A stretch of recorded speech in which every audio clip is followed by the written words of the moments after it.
Listeriosis catalizaba una actividad intranasal psicotrópica de triptaminas en los rapés. Entonces, esta teoría de que se mezclaba DMT con Unimao, DMT no activo por vía oral con Unimao activo por vía oral, pero en altas dosis, se hacía porque solo por inhibir esta enzima monoamino oxidasa, la DMT, en la pócima podía pasar del estómago hasta el riego sanguíneo y en torno llegar al cerebro, donde podía producir efectos visionarios. Entonces, esto fue una idea teórica muy buena y parecía explicar la farmacología del rapé, parecía explicar cómo 29 miligramos de DMT por vía oral, cuando 30 veces más, un gramo, no hacía ningún efecto psicotrópico, podrían producir un viaje como lo que describió Villavicencio del siglo XIX, debido a inhibición de monoamino oxidasa. Entonces, una sinergia bioquímica muy inteligente por parte de unos indígenas amazónicos.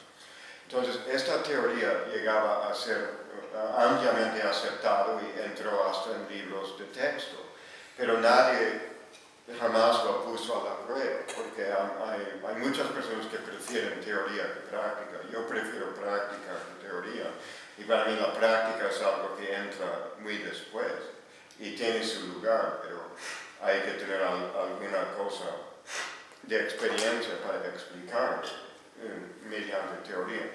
Entonces, llegaba a ser aceptado y todo el mundo se olvidó de los rapés que habían provocado esto y dicen, sí, ya entendemos la farmacología de ayahuasca, se toman un Unimao y es DMT por vía oral y que da las visiones.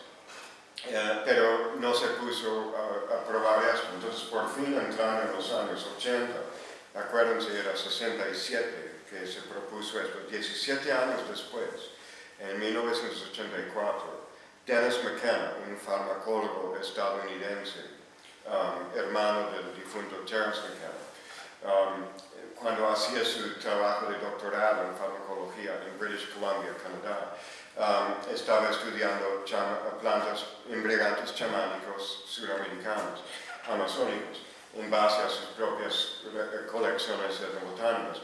Entonces, él estableció en pruebas de laboratorio para el efecto IMAO, y en este caso es algo también un poco tipo Frankenstein, que hacen rebanadas de tejido de hígado de animales de prueba y en una placa Petri, por un decir, y luego aplican sustancias a esto para determinar el efecto de IMAO, o sea, es una medida en laboratorio con rebanadas de hígado para determinar actividad IMAO. Entonces, McKenna estableció 17 años después de que una bebida de ayahuasca de la selva que trajo y puso sobre el tejido hepático sí fue un IMAO. Entonces, por lo menos sabíamos que ayahuasca como preparado en Amazonia funciona farmacológicamente como un IMAO, pero nadie sabía si las dosis encontradas en pócimas analizadas químicamente era activo y si esto era suficiente para rendir activo realmente DMT, no se sabía. Entonces, en 1993 y finales de 93, especialmente entrando en 94, me puse a estudiar ese problema. Entonces, en base a sustancias puras, yo había aislado armina de Pegana marmala y purificado en forma cristalina, y también había aislado DMT de una leguminosa de la pradera de Norteamérica, que en ambos casos hierbas que se pueden conseguir comercialmente y legalmente y que no tienen ninguna aura de brebajes nauseabundos o viajes aéreos o nada de esto para las autoridades. Yo comencé a estudiar esto. Entonces, con bioensayos en el anémico de mi propio cuerpo. Entonces, me tardó 12 bioensayos para resolver esta farmacología. Entonces y el resultado es ese libro, pero yo asemblé toda la bibliografía, estudié todo lo que se había publicado química y farmacológicamente sobre el tema y sabía que una dosis de ayahuasca analizada tenía un mínimo de 40 miligramos de betacarbolina hasta un máximo de 440 por dosis y un promedio de 29 miligramos de DMT.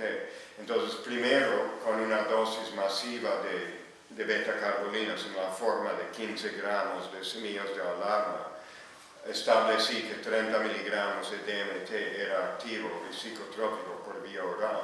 Entonces, la mitad de la hipótesis quedó demostrado con mi primer bioensayo, que comencé con una dosis de más de 1 gramo de betacarolinas en forma de un extracto acuoso de 15 gramos de semillas de alarma, a lo cual añadí, eran 25 y luego 30 miligramos de DMT en cristales. Esto me daba un viaje tritamínico muy parecido a lo que había. Debo mencionar que antes de todo esto había probado ayahuasca en la selva, claro, o sea, porque esto es el primer paso. Si se va a modelar una cosa, una pócima chamánica, se tiene que probar la pócima chamánica primero y saber cómo es su efecto. Entonces, luego me viré la atención hacia Armina como modelo farmacológico de la listeriosis y la pócima. Entonces comencé a hacer cápsulas de farmahuascas, que son cápsulas de gelatina con alcaloides puros.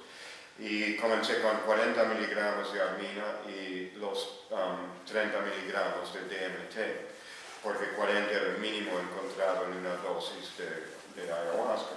Y no, eso no funcionó. Entonces iba subiendo paulatinamente la dosis de armina, siempre tomando con la dosis promedio de DMT en las pócimas. Y llegando al 12º bioensayo, cuando tomé 120 miligramos de armina como base, expresando la dosis como base, y 30 miligramos de DMT, me dio un efecto visionario muy parecido a una dosis leve de ayahuasca.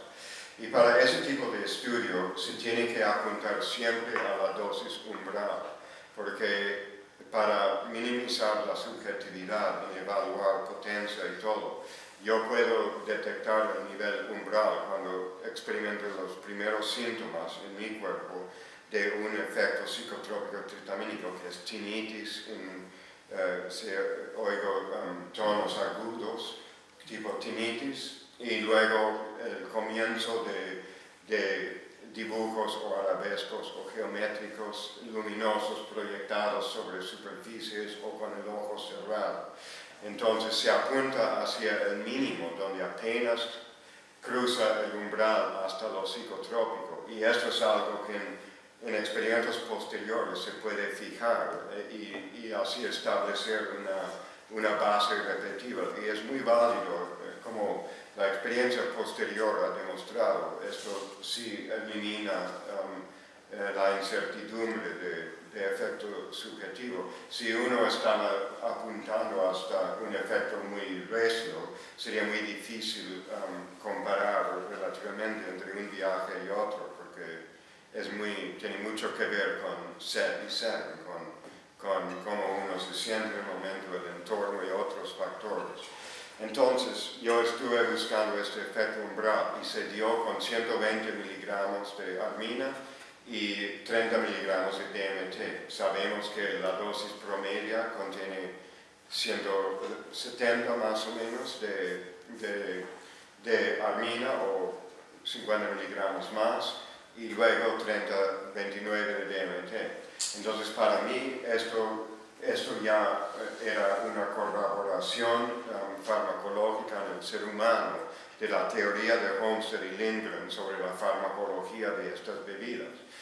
Después, en otro par de docenas de bioensayos, extendí esta observación y el 13º, sencillamente tomé 120 miligramos de armina sin DMT y establecí que sí, a estas dosis, que es lo mínimo suficiente para mí, y esto es muy variable entre personas porque variamos en tasa de monoaminooxidasa. Y eso es una cosa muy importante en el humor humano, en el sentido de humores cardenales.